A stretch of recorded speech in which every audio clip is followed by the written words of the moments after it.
Yesu ashimwe bene data, muraho neza. Ngiye kubahereza ikaze mu mwanya w'ijambo ry'Imana. Reka tutangire dusenga. Mana yacu, Imana y'urukundo n'imbabazi, tugushimiye amahirwe uduhaye yo kumva ijambo ryawe. Emerera mwuka wawe wera aduhishurire icyo watugeneye, yende ku bya data abidusangize, aduhishurire iby'ubwiru bwabyo, anatubashishe gushyira mu ngiro icyo dutumyeho. Tubisabye Imana twizeye mu izina rya Yesu Kristo. Amen. Uyu ni umunsi wa gatatu w'icyumweru. Muri iki cyumweru turimo turaganira ku mbabazi z'Imana. Uyu munsi rero by'umwihariko turasoma Zaburi ya 63 umurongo wa 4. Handitse ngo imbabazi zawe ari zo gukundwa kuruta ubugingo, iminwa yanjye izagushima, Imana itugirire neza. Reka nsubiremo ngo kuko imbabazi zawe ari zo gukundwa kuruta ubugingo, iminwa yanjye izagushima, Imana itugirire neza. Turacyarimo turaganira ku mbabazi z'Imana. Kamere muntu, imiterere ya muntu muri rusange, uko umuntu ateye ntago akunda imbabazi, akunda ibintu by'imanza. Iyo yakosheje ntago yihutira kwita ajya gusaba imbabazi cyangwa se gukora ibyatuma abona imbabazi, ahubwo akora ibimushinjura, agerageza guhisha ikosa rye, agashaka nyine kwishinjura, akavuga ati si njye wabikoze.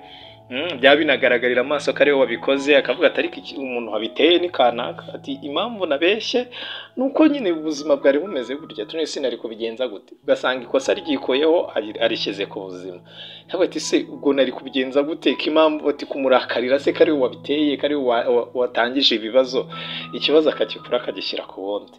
Uwagize nabi, wabeshye, wahemutse, wariganije, buri wese wakoze icyaha, akenshi muri kamere muntu ntago yihutira kwemera ikosa, ntago yihutira kwemera guca bugufi ngo asingire imbabazi. Imana itugirire neza.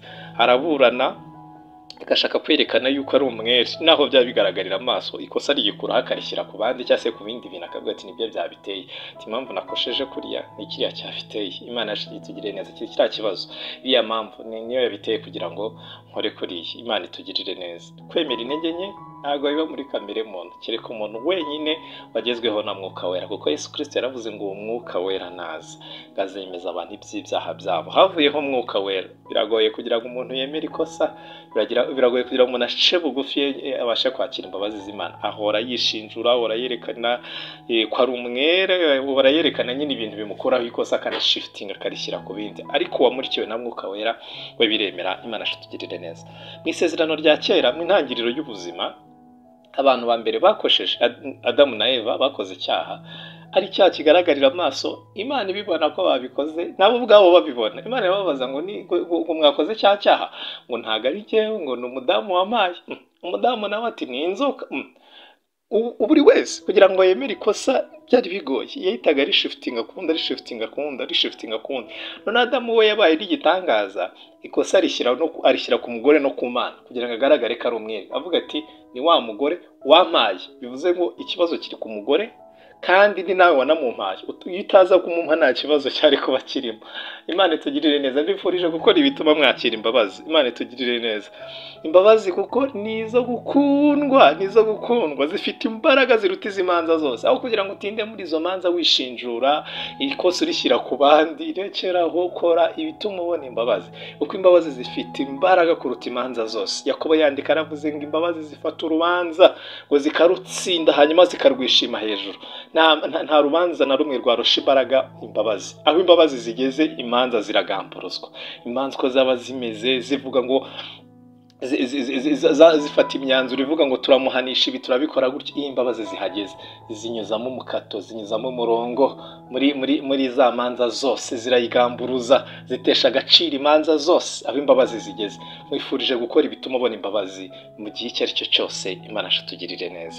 Wahishuriwe agaciro k'imbabazi, amaranira kuzisingira muri byose, yakemera agatanga byose, agatanga icyubahiro cye, agatanga ubutunzi bwe, agatanga ikuzo rye ryo ryose byose yari afite agatanga byose ngo ndetse kugeza no ku buzima bwe. Imana yacu tugirire neza, akemera akaba yabutanga akakakira imbabazi. Biza burya tubwiye ngo nizo gukundwa ngo kuruta ubugingo bwacu. Imana itugirire neza. Our life, ubuzima bwacu bufite agaciro gatogereranyije n'imbabazi. Imana itugirire neza. Wifurije gukora ibituma ubona imbabazi z'Imana zikubeho. Zaburi ya 23 ngo imbabazi ze ngo zizanyemaho iminsi yose. Imana yacu tugirire neza. Wifurije gukora ibituma imbabazi z'Imana zikomaho, ziguhoraho ibihe byose. Wirinde ikintu cyose cyatuma ujya kure imbabazi z'Imana. Yesu aragukunda, gufite imbabazi nyinshi, kandi imbabazi zifite imbaraga kuruta imanza zose. Abo imbabazi zigeze, imanza zose ziragamburuzwa. Kora ibituma ubona imbabazi, aho gutinda mu byo kwishinja no gushinjanya no kwishinjura n'ibindi bintu nk'ibyo. Imbabazi nizo gukundwa ndetse no kuruta ubugingo bwacu bwabwo. Yesu aguhereza umugisha.